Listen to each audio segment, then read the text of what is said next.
Hi there and welcome back. Sandi MacIver here. Today we're going to be playing with a Delicate Flowers stamp set from Simon Says Stamp. I'm using my Misty and my Memento Tuxedo black ink as we're going to be using our Copic markers and doing the simple but beautiful flicking technique.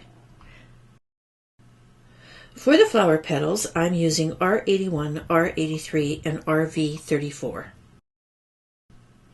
And for the green, I'm using G21 and G94. And one thing I would suggest is stamp a whole bunch of flowers so that you have lots of them to practice on. This is a fun technique, but it takes a bit to get used to it. I work one petal at a time, and so I start with the lightest color, and that's the 81, and I'm going to flood the entire petal. And then I'm going to take the medium color and I'm going to start my flicking. And you'll see I'm right-handed, so I like to flick from bottom up to the right. And then I'm taking the darker color and I'm doing little shorter flicks. And that's how you get the three pretty colors in each one of the petals. And it adds dimension to each of the petals at the same time. And you kind of have to move your flower around. I find I do anyway, because I'm only good at flicking in one direction. So there I am putting my third color in, and you just work your way around each petal at a time. And now I'm flipping over to the green, and again I'm flooding with the light color, and I'm going to come back in and I'm just going to flick with one more color. If the leaves were a little bit bigger, I may have done 3 colors, but 2 is good for this one.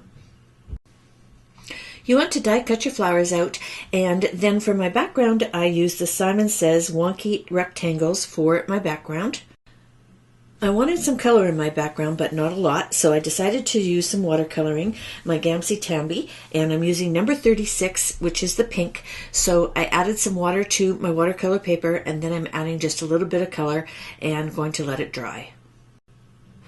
Once my background was dry, I put it back into my Misty, and then I'm adding my flowers and my leaves, but I'm not putting them down. What I'm doing is placing them so I can figure out where I want to stamp my sentiment.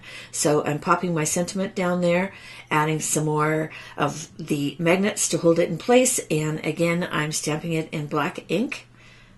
And it can be any black ink this time because we're not going to be playing with any other products. And now I have all the pieces I need to put my card together, so I'm using a strong adhesive to attach my card front to the mat and then to the card base, and using my Tombow Extreme tape runner for this.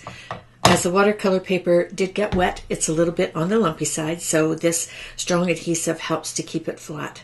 And I've added some foam tape to the back of my flowers and my leaves, and you'll see that I'm just attaching those down the left-hand side, and I'm letting them hang out a little bit over the mat. I like that kind of out-of-the-box feeling when you are putting it together. I did snip off that top flower so that I had a stem to attach my flower onto, and I added the leaf at the top, and now I'm adding just a few of the Girl's Best Friend sequins, also from Simon Says Stamp. I decided just to use 2 sequins, and I'm putting them down with Simon Says Craft Tacky Glue. You just need a little pop of glue in behind each one. And there you go. Simple, easy, and very pretty cards. I hope you enjoyed today's technique, and I hope you'll give it a try. And there is a PDF download along with all of the instructions over on my blog, and I've got a link underneath the video here for you. And if you enjoyed today's project, I'd appreciate a thumbs up. And until next time, happy stamping!